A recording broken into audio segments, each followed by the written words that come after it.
A bushman is not dependent on water holes.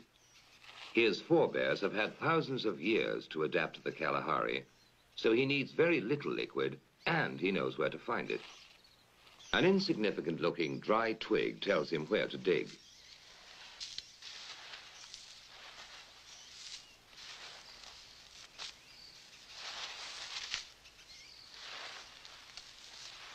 Anyone else would die of thirst in a few days in this treacherous desert that doesn't look like a desert. But he can survive for months on end. He unearths a bulbous root, which is really just a solid lump of wood with hard fibers that are merely damp. Civilized man would need some pretty complicated technology and machinery to get water out of it, but he uses the very simplest of tools. His scraper is a stick that has been split to give it a sharp edge, and he produces some dry-looking shavings. But you take a handful, point your thumb at your mouth, squeeze very hard, and wait for it.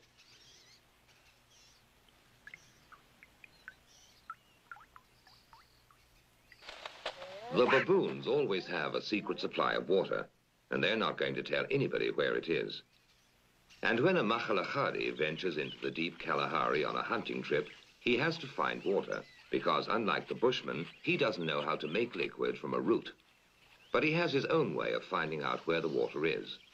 First, he laboriously drills a hole in a giant ant heap when he is sure a baboon is watching him, because he knows baboons are incurably inquisitive. Next, he puts some wild melon seeds into the hole and works them in so that they drop into a hollow.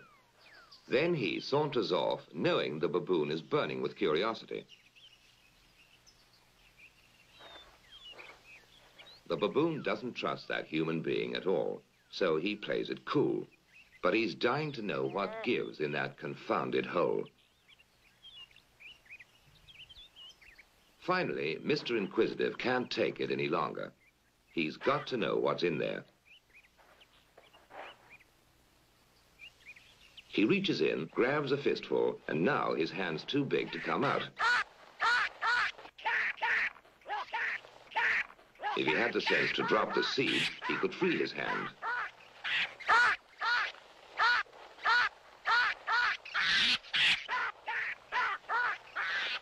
Now he lets go when it's too late.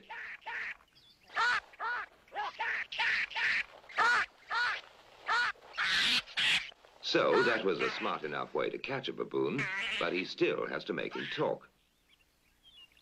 Now he knows that salt is very scarce in this particular area, and that baboon is going to eat those lumps like candy. In fact, he has such a ball eating salt that he completely forgets he's under arrest, and that in a little while he's going to be a mighty thirsty baboon.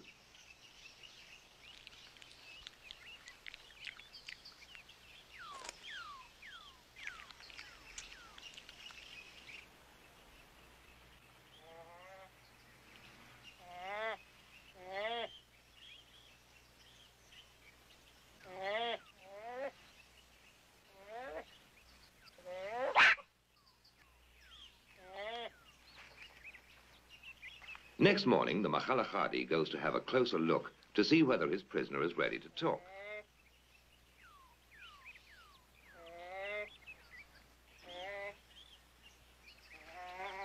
He decides the brainwashing has worked, so he sets him free, knowing that in his condition, he won't care who follows him to the secret reservoir.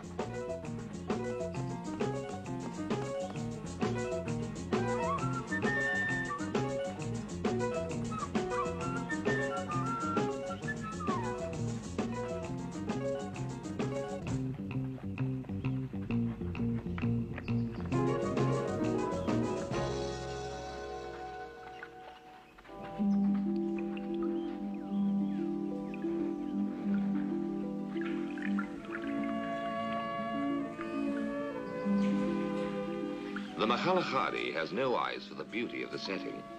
To him, water is beautiful.